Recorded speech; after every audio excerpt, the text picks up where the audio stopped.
Welcome to How I Took This Photo, Episode 3. And I've got Michael Pelusey from the Pelusey Photo Library here with me again, and we're going to discuss this photo here.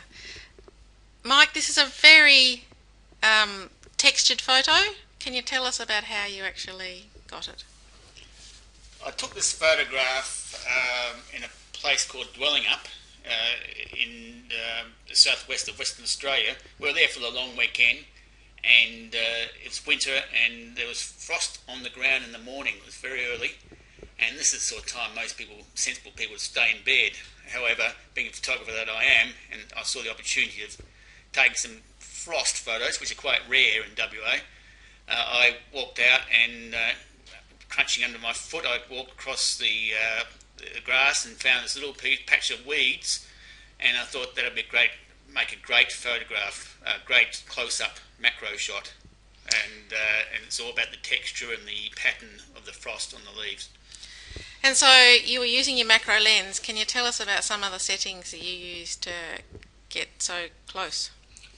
Okay, it was a 100mm lens I was using, macro lens, which enabled me to get in very close to the subject, and it was shot at an aperture of f2.8, which is quite a wide aperture, and that creates a shallow depth of field, which is characteristic of all macro lenses actually, and that highlighted the frost icicles on the leaf, on the edge of the leaf, and emphasised the actual leaf which was in the centre of the photo.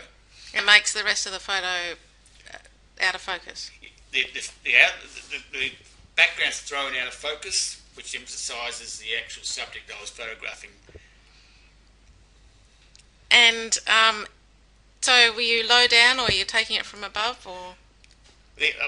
When I took this photograph, I was kneeling down, my knees actually on the ground, getting quite cold as I was aiming the photograph, trying to focus the photograph. Because of the shallow depth of field, it meant I could not move too much, so it took a little bit of time to get the focus right.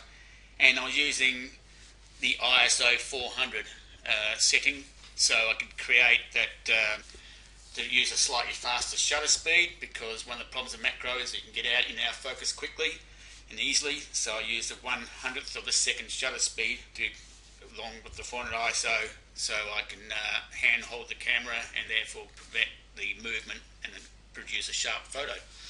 I love how the little bits of ice are little randomly placed all over the leaf. It's very pretty. Yes, when I saw that, I saw a lot of frost around, and it was just that particular leaf that drew my attention. And so I, because of the outline of the frost on the leaf and little dots or spots of frost on the leaf, I thought it was quite unusual, so I thought it made quite a good subject. So thank you, Mike, and as usual, all these photos are available on pelusey.photo.com.au.